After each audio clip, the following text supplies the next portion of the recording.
Folks, welcome back to another episode of the Locked On Pitt podcast. Today, I'm going to be joined by John Garcia Jr. As always, we're going to talk offensive line recruiting, the tight end weirdness that goes around with Pitt, and some of John's favorite recruits that Pitt has landed thus far. It's all coming up today on this episode of Locked On Pitt.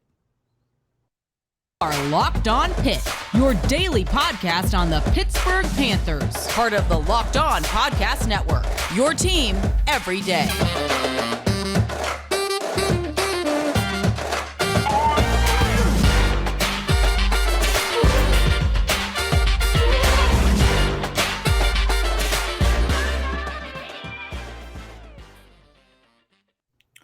As you can see, folks, John Garcia Jr., Director of Football Recruiting for Sports Illustrated and Locked On's Recruiting Insider, is in the house, and I cannot be more excited than to have John on. But it is also sponsored by LinkedIn Jobs. I'd like to thank LinkedIn Jobs for being the official college football recruiting sponsor across the Locked On College Network.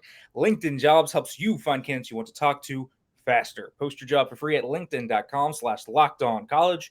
Terms and conditions apply.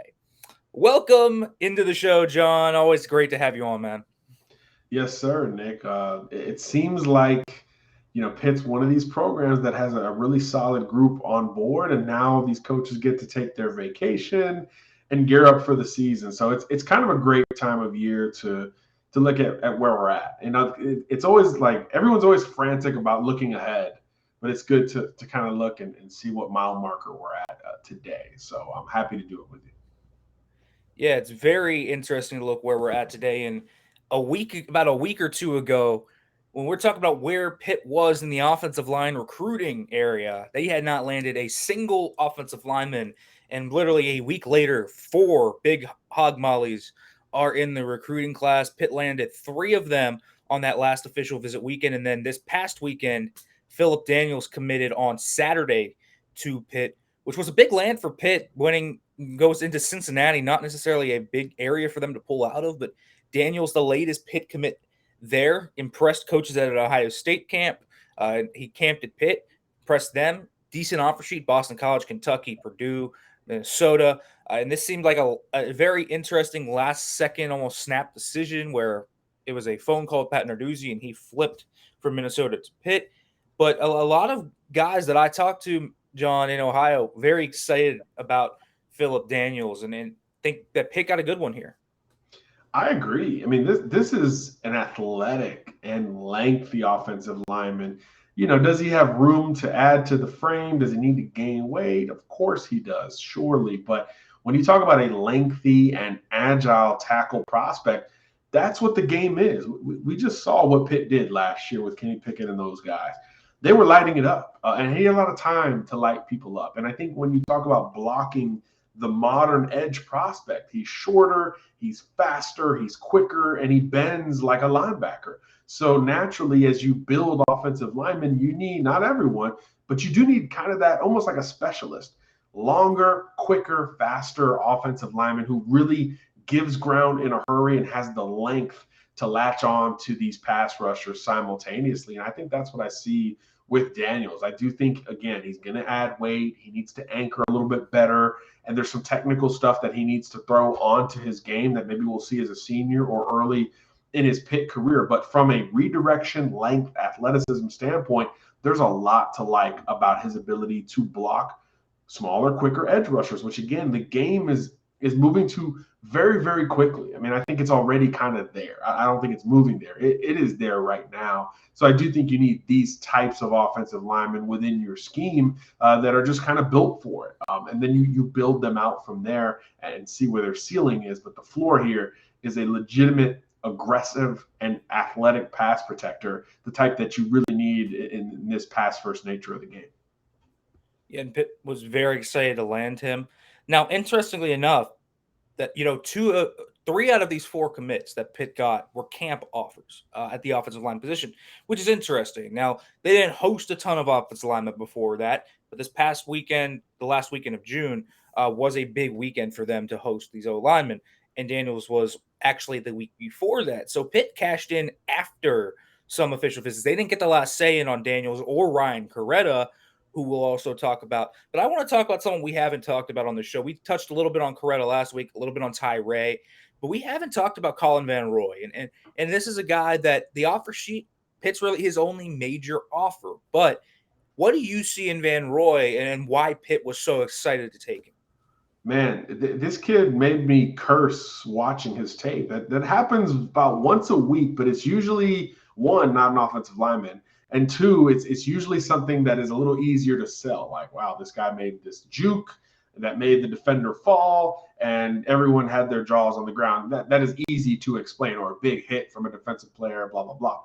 This was an offensive lineman so quick off of the football, and it's not just with his lower half. I think we talk about that plenty with offensive and defensive linemen. You need to be quick off the ball, that first step. All that's great. But this kid gets his head around relative to his assignment right now. And I was kind of taken aback by it watching Colin earlier. He really snaps his head towards his assignment today, and then the rest of his body follows. It's not just quick for a second and then everything slows down. No, he stays kind of with this urgency that I really like to see from offensive linemen. It creates great athleticism, a very good motor on top of it as a run blocker as well. But man, he just gets to his assignment faster. And I think that's something that is an underrated element of offensive line play.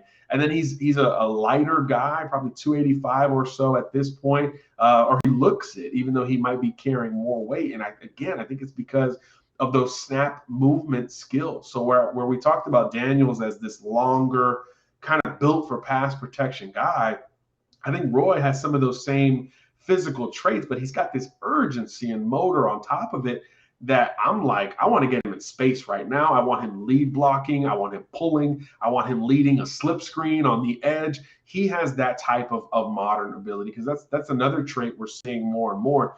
These old linemen are being asked to reach block smaller and faster pass rushers, get to the second level, and play in space in the screen game, which is really an extension of the run game, more and more as time progresses. So I think this is an assignment football kind of kid with an extremely high motor who just gets there faster than almost anyone else I've watched on tape this year. So I was really pleasantly surprised, to say the least, by Colin Van Roy. I don't know if the ceiling is as high as a Phillip Daniels, but man, this floor looks really, really strong for Pitt. And I think he's one that, will make others better because of that effort. It really can't be oversold. Probably saw some of those movement skills in the camp environment, and Pitt cashes in that regard. We talked about Tyree last week a little bit and his true frame and how it is 6'7", 300, and he carries that weight really well. This is another guy that you look at, Pitt very excited about Tyree because they've had success with some of these guys like a 6'7"-ish in the past. What about Tyree gets you very excited? How high is the upside? Are we talking, I'll throw out a guy that maybe played at USC a while back, like a Zach Banner type player. Ooh, that's not bad, because Banner coming out of high school, you saw the measurables and the raw traits and kind of this aggression at the point of contact that you do see throughout Ray's tape. And I do think that's where his future lies. He's a ceiling player. He's one, I think Roy, maybe if Carretta fills out a little more, those guys are a little closer to playing today. I think Tyree, that's a long-term projection. A little bit of development is needed there from a technical perspective as a pass blocker, but the foundation, the length, the athleticism, and the prowess at the point of contact, that's a guy you can kind of build around for the long haul along the offensive line. He does come from a bit of a run-heavy offense, and I think those traits are certainly valuable, but I do think he just needs a little bit more refinement as a senior before we can start to make some adequate projections here. But you can't teach the frame and that competitiveness, the edge he plays with at the point of contact is really the foundation of offensive line play in general. So I like where he is at from that perspective. And again, Pitt, this whole group, this is reflective of Pitt trusting its own evaluation. This is not following trends and looking at others for who they're after and then kind of trying to piggyback or swoop in on a smaller school. This is Pitt trusting what they see on tape, or most importantly here in person more recently with some of these camp offers, because there's still a lot you can decipher from coaching a kid up while you're sitting in front of him, as opposed to watching what he did 6, 8, 10 months ago as a high school junior. So there's something to be said for updating the recruiting board and the evaluation, something Coach B and Pat Narduzzi obviously are doing pretty frequently with this class of 2023. And I don't know what the board looks like from here on in, but I think you can kind of be good with the O-line haul with these 4 on board, because there's enough floor, ceiling, and variance in between to feel good about staggering this unit for years to come. Yeah, and they have 4 guys. There's talks of them maybe adding a 5th, and I do want to ask about the potential 5th, because there's one guy that stands out right away as that potential 5th, and it's Stanton Ramil, who has taken lots of official visits: Michigan State, Penn State, UNC. He's been around the block. He's visited Auburn. Really, this is a kid that is being recruited over and over across the nation. But Pitt was his first official visit of the cycle. And I think Pitt fans are hoping they can maybe put the cherry on top of what is, I think, a really solid offensive line class, and maybe get Stanton Ramil. What are your thoughts on him as a player and Pitt's chances to potentially land this kid? Well, look, he's got a top 8 that is very unique, right? And his story is unique. He's a kid who, his dad played at Alabama, so he certainly has those ties, and he's now back down there. But he grew up in upstate New York, I believe. He's from that area, and really fell in love with a lot of the programs in the Big Ten and the northern part of the ACC. So you see them littered throughout, his top schools, not so much SEC schools in there. There's a few, you mentioned Auburn. I think Tennessee is one of them that's high up as well. But you see a whole lot more of variance beyond that southeastern footprint. And I think that resonates with him and makes him quite the intriguing recruit to follow. From the player standpoint, this is a polished, kind of calculated, methodical left tackle type. Another massive kid, by the way, legitimately 6'7", seen it with my own 2 eyes multiple times over the last couple of years. Most recently saw him at the state championship game in December, where he led Thompson to another state championship. And man, he was dominant at points during that game. I think much more polished of a pass protector compared to some of the other Pitt commitments at this point, but holds his own in the run game as well. And I think, again, he's more of a methodical and calculated prospect, to where I think he can maybe move over to right tackle. I think he could kind of anchor that side of the offensive line. But that's the beauty of what Pitt's doing. All these guys are tackles that we're talking about, which is another sign of adjusting to the times to a degree, because I've talked to a few offensive line coaches the last few months. They want to recruit a center and then just tackles. Like, no one's being recruited specifically to be a backside guard right now. I think tackles are being, growing into that by default at their school, but they're recruiting tackles. And I think that's a really critical factor of what trying to evaluate Pitt looks like at this point up front. But yeah, I mean, Ramil optically, especially, would really be a nice cherry on top to this class. It certainly feels like there's a top group within that top 8. I do think Pitt is in that top group. I know Michigan State is high on his list. Penn State seems like they're right there as well. And I do think Auburn in-state is something to look at if he is going to stay kind of in SEC country, if you will. But I'm not sure when he's going to decide. I know he's fluctuated a little bit with that timeline. So it makes you wonder if he does want to be kind of this final piece for Pitt, or be more of a Kickstarter at a school like Auburn or others that are trying to be on the front end of developing their offensive line class. Pitt's offensive line class looking strong. I do want to switch over to another topic, but first, folks, let me let you know about BetOnline, because BetOnline.net is your number one source for all your betting needs and sports info. Find all the latest sports developments, league reviews, and news, including this year's playoffs and Major League Baseball as the MLB season kicks up. BetOnline is your continued source for all your sporting wagering information, including live betting, esports, and scores. And BetOnline.net remains the best spot for all your sports scores, podcasts, and news this season. It's the fastest and easiest way to check in on MMA, boxing, golf, and more. Head to the website today or use your mobile device to learn more about the trends and the action. BetOnline, where the game starts. Now, John, I do want to get back into this, because while we have talked about the fruitful nature of what has been a pretty good last few weeks for the offensive line recruiting, Pitt's tight end recruiting has been what is, I think, the biggest mystery to me the entire time. This is not the first rodeo this has happened either. Pitt has been very lackluster in the tight end recruiting department, whether it has been, trying to go to the JUCO ranks and striking out there, striking out on recruits. The best recruit they've gotten is Gavin Bartholomew, who is obviously very good and made the freshman All-American team. So that was a good land for them. But really, the room right now, it's transfers outside of Bartholomew. It's Bartholomew, Dylan Devaney, Carter Johnson, and you have kind of this conglomeration of guys that Pitt didn't land out of high school.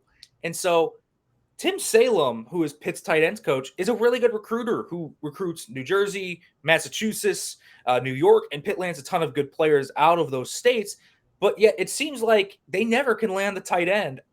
What do you make of that, and what is going on in the Pitt tight end room?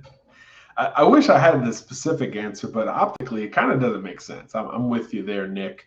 Look, last year Pitt was prolific at the position. You mentioned Bartholomew as a freshman All-American, and then you had Kroll to kind of complement that, and they had combined like double-digit touchdowns, I think almost 800 yards between them on a roster that had the Bolitnikoff Award winner and all these other great players, with many of them coming back in this prolific passing game. So I think if you would have told me, well, yeah, the receivers caught 94% of the passes or whatever it is, and the tight end position on the field was overlooked, I would say, okay, well, that makes sense, right? Because recruits want to go where they've kind of seen production, especially from an offensive standpoint. Well, they have seen that production at Pitt. It just hasn't translated to a new tight end commit in quite some time. I know there are some big targets that are still undeclared at this point. Doesn't look like Pitt is the favorite for any of them.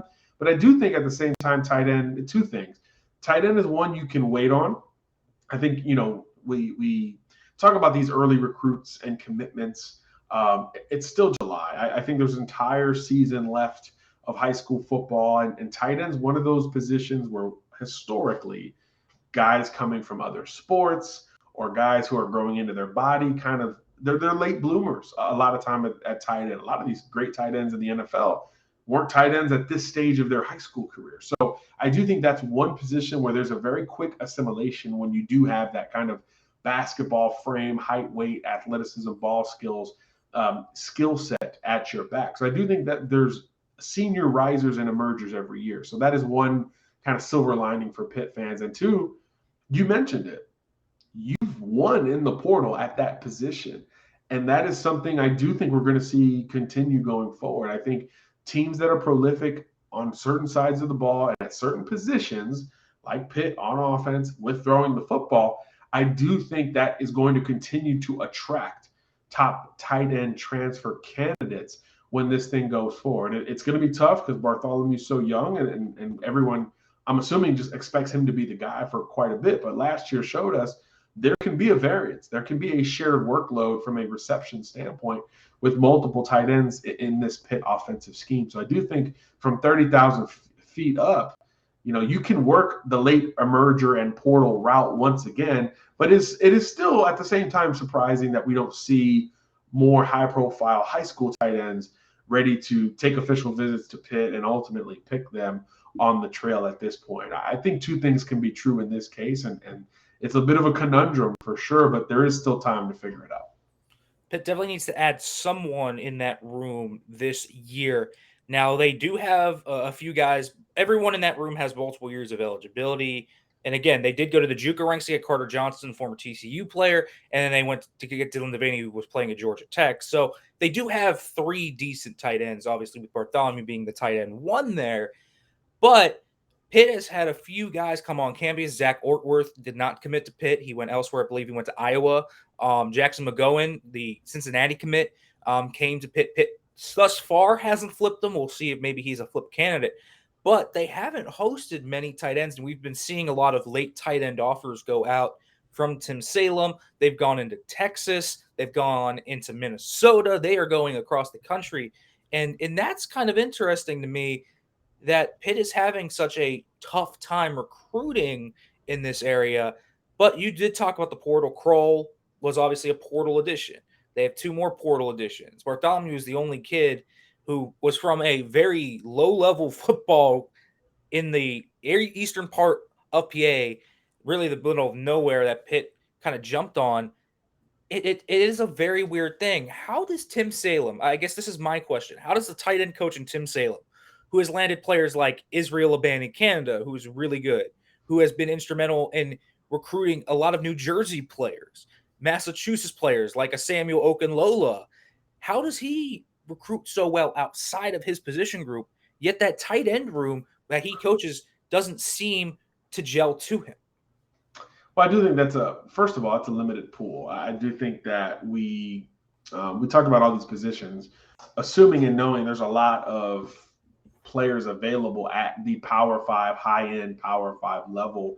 It's not really the case with tight ends. That's one of the positions that is more manufactured at the high school level. A lot of schools throw in an extra O lineman to block, or you've got a receiver who is just bigger for a high school receiver occupying that position. A whole lot of 6'1", 205-pound tight ends at the high school level. And I think that's where creativity, could come into play here down the line. Again, I used the basketball example before. There is no one position that comes from the basketball court that has had more success than tight end. And I think there's a reason for that. And we talked about those states that the tight ends coach is responsible for.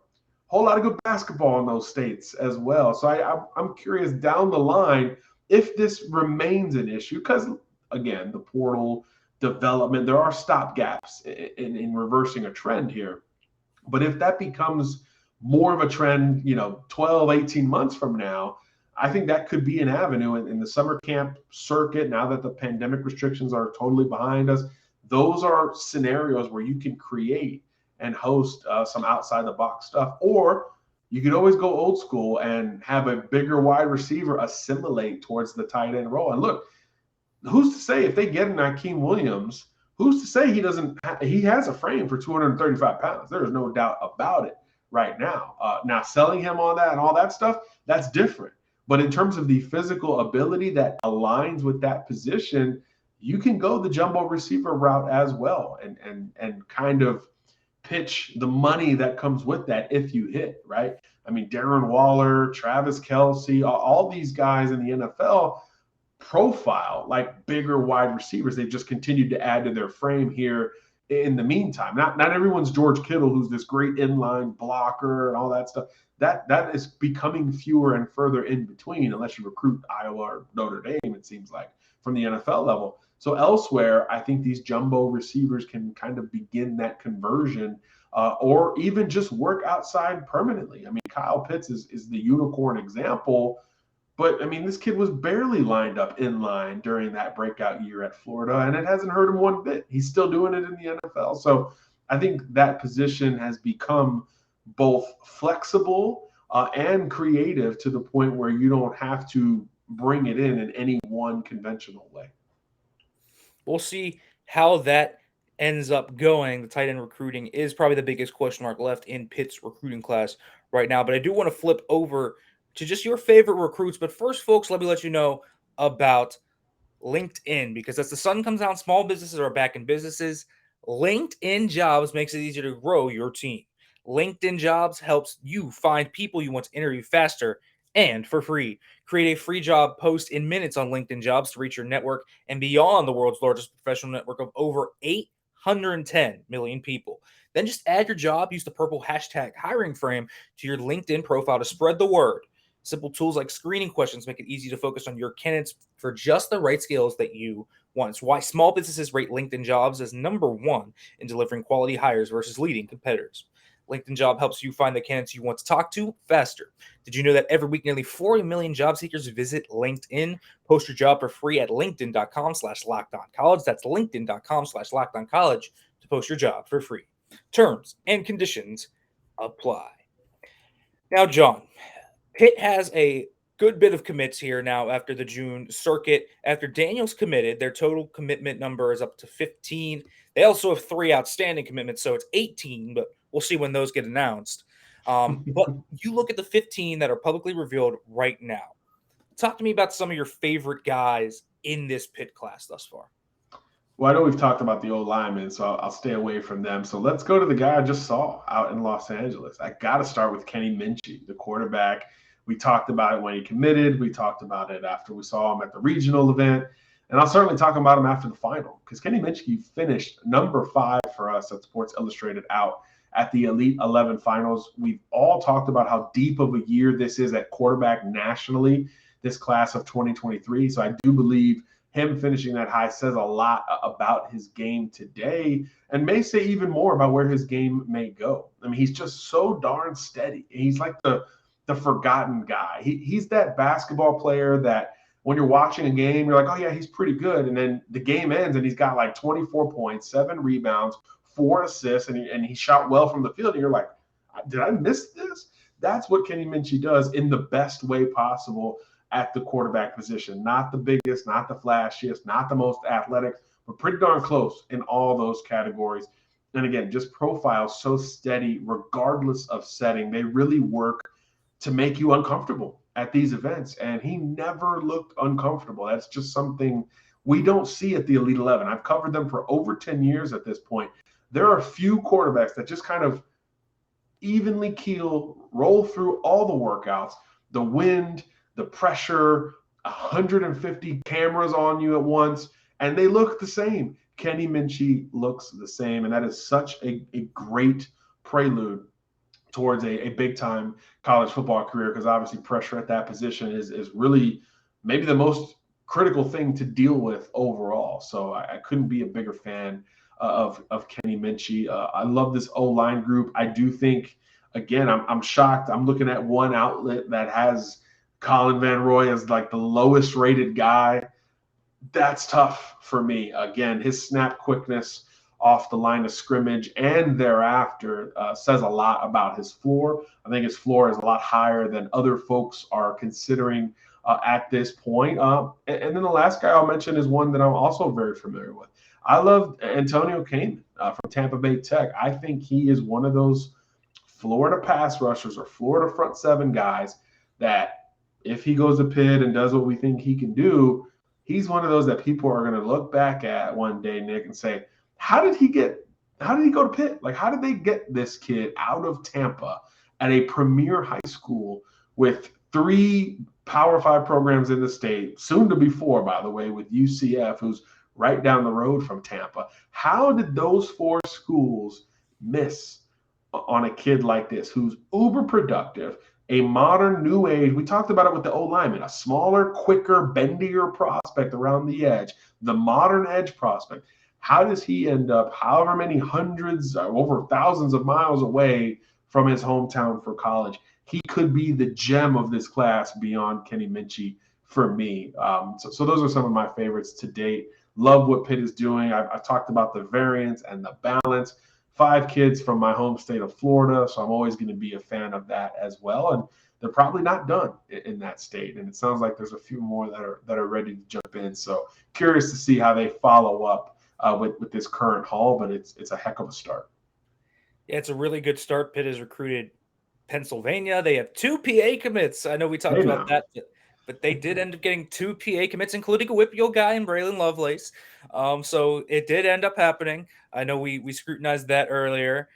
They recruited Florida, Georgia, Ohio. You know, the big numbers that you look at. It's where Pitt kind of lives on the edge. You heard some of John Garcia Jr.'s favorite guys. Now, John, there is a guy that is potentially committing next week. It's Lamar Seymore. He commits on the 11th next week. Now, this is a primary Pitt target. He was a Miami decommit. I believe he is deciding between Pitt and UCF. At least that is what has been said. What can you tell me about this kid and what Pitt's chances are with him?